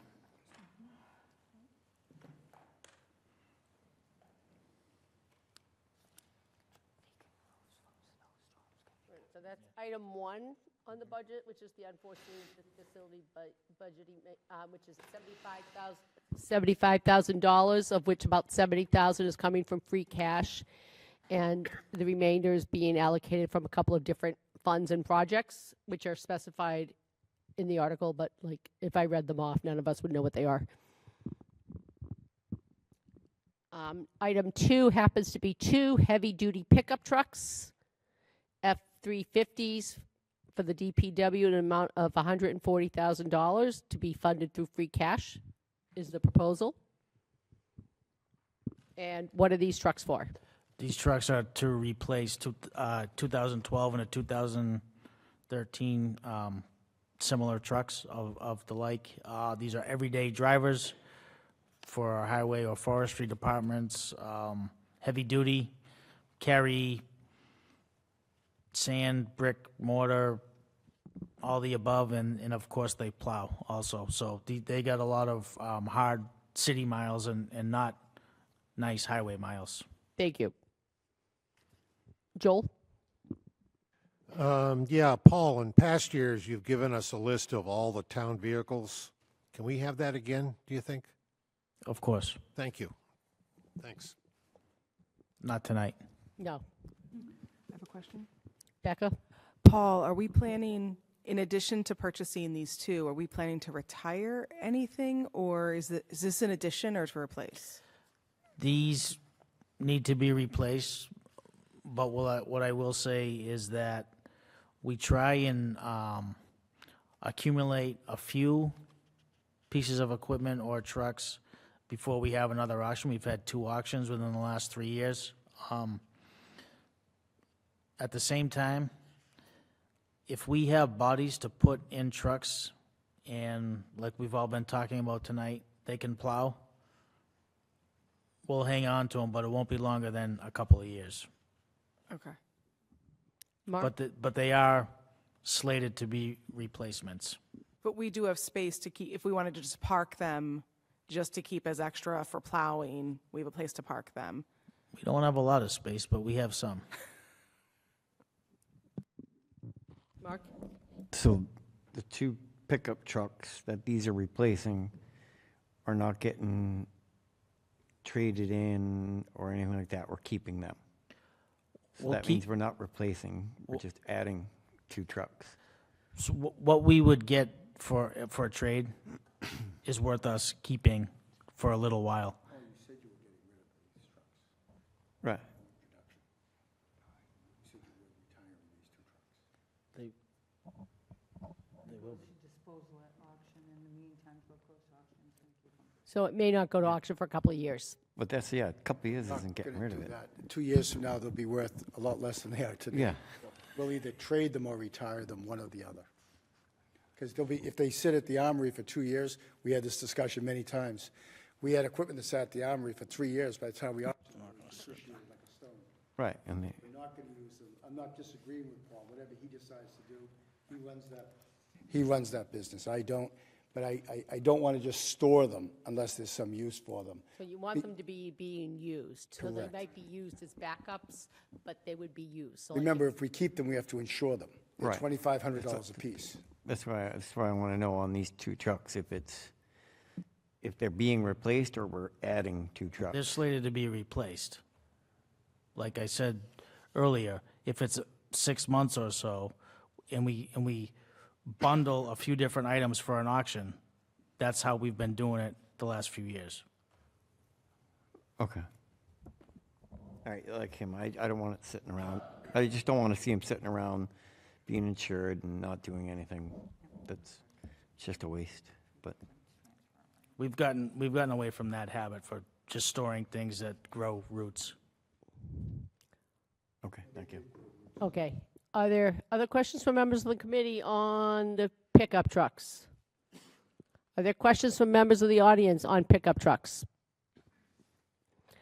All right. Item 3 is a roadway sander for $40,000, and for the funding sources are $29,754 from free cash, and then the remaining coming from a couple of old articles. They are in the warrant articles that are online. I don't know if they're right. These have been updated for today. They've been updated recently. We are on item 3, the roadway sander. Yeah, no, that's why, and that's one of the reasons I'm reading them. Yeah. Yeah, no, this was done today. So, sorry, haven't sent it out yet. I will survive, but I will try to get this out to you guys. Thank you.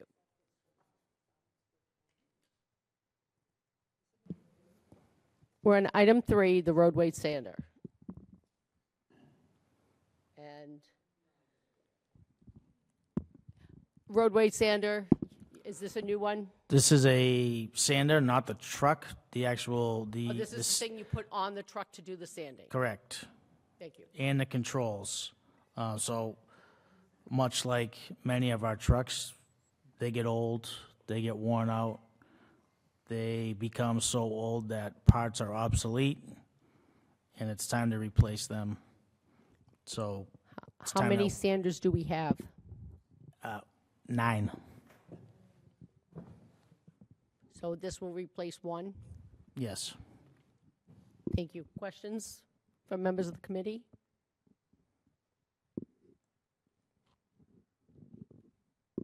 All right. Any questions from members of the audience on the sander? Not seeing any. We'll move on to the next one, which is DPW site improvement design, fuel station, sewer, and drainage in the amount of $85,000, which looks like it is coming from 2 old articles. Madam Chair, I can discuss that one on Paul's behalf. That particular project is in connection with an older article that was approved for drainage design at the DPW. That was for compliance with the MS4 requirements that you've heard about for the last few years. Paul came to me and said, well, you know what, before we go out and just do the drainage, actually the fuel pump is very old and outdated, and that should be modified at the same time. Since we're digging it all up. Yep, and the same thing with some of the floor drains inside the buildings. The sewer lines need to be modified and changed around. So some tweaks to the drainage design will occur because of those modifications. So this is to prepare a comprehensive design plan that accounts for all of that. Thank you. Questions from members of the committee? Joel? Mark, have you guys used Zenith before? I don't remember seeing them. I assume you have. We have, yep. Yeah, that's what I thought. Yep. The deliverables on this particular one include documents ready for bidding? Correct. Okay, thank you.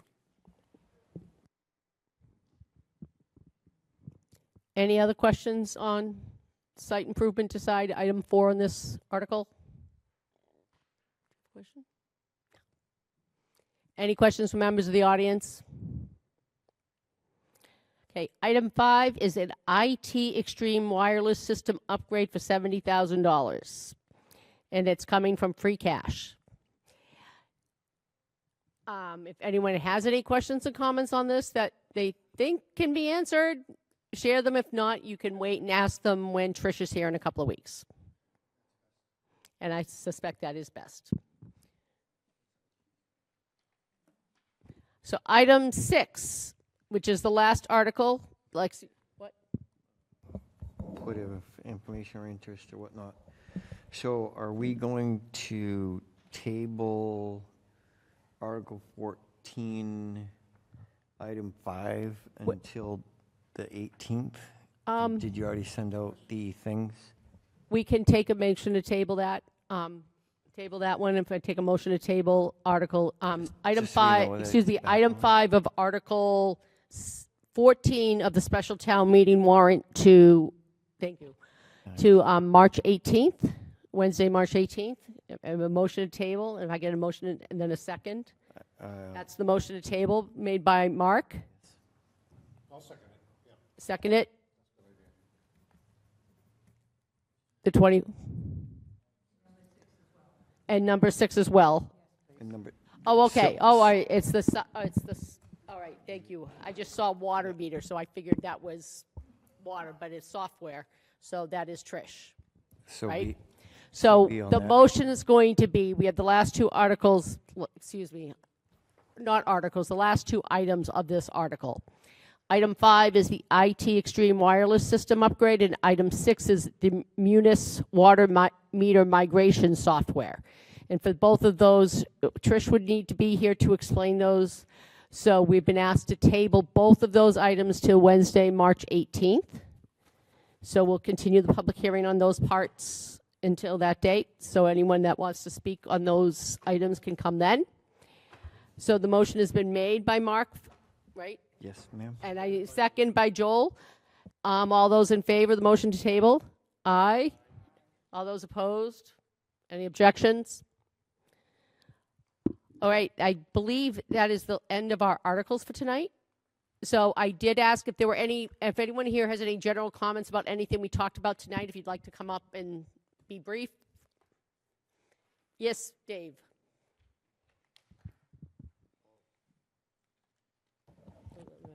Thank you, Madam Chair. You're Dave welcome. Lurie, Precinct 6.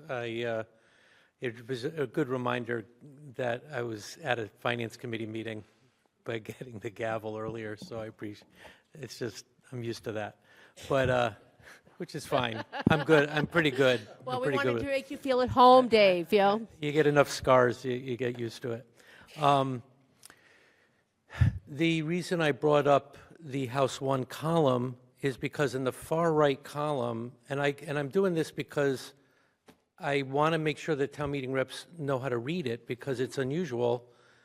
The column at the far right is a percentage change. Sometimes it's an increase, sometimes it's a decrease, but it's usually the one thing that people look at when they're trying to say, what do I want to question on the budget? Oh, this went up. Why? Why did it go down? So you're finding it confusing? It's confusing because in House 1, is it a change with House 1 or is I it a see what you're change with saying. just the select board column? It's pretty We'll try to straightforward. make that clearer, I think. Biz?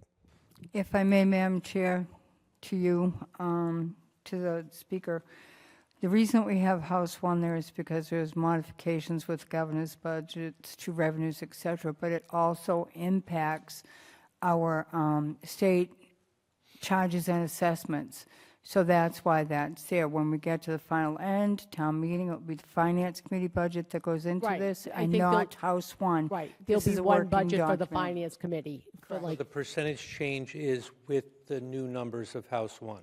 well, I think the numbers are the same, on the percentage. expenses are the same. The percentages reflect to both, but we're talking about different revenue numbers for House 1 versus the original budget. So that column is So the column is the inclusive of that new information. Right, the new revenues for us to keep track of. All right. So when we present it to town meeting, we're just going to have we're just going to have a Finance Committee budget. We're not going to have separate ones. Okay, so that helps on that. But I appreciate that comment because that makes, is- Yeah, there's information that I felt was important to just share. It was research I did up until, Ed Trunfio was the chair back in the day.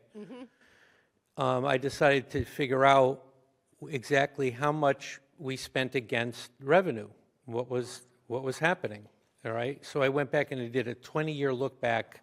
The data is available from the assessor's office, if anybody's wondering, but we don't grow our revenue by Prop 2.5 alone. The biggest impact that you look at is what's happening every year is Prop 2.5 and new growth. When you put them together, the average over 20 years was 4%. So I always looked at it, and it was pretty much consensus that level service in Stoughton is about 4%. That's a level service budget.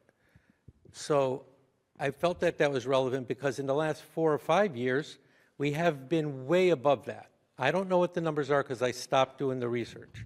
But it's important information that somebody should take a look at, say how much more revenue is there than the 4% we've seen for 20 years prior.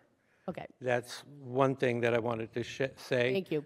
The other piece of information is last year, town meeting ruled against the motions to drop each department budget when there was the person making the motion was myself.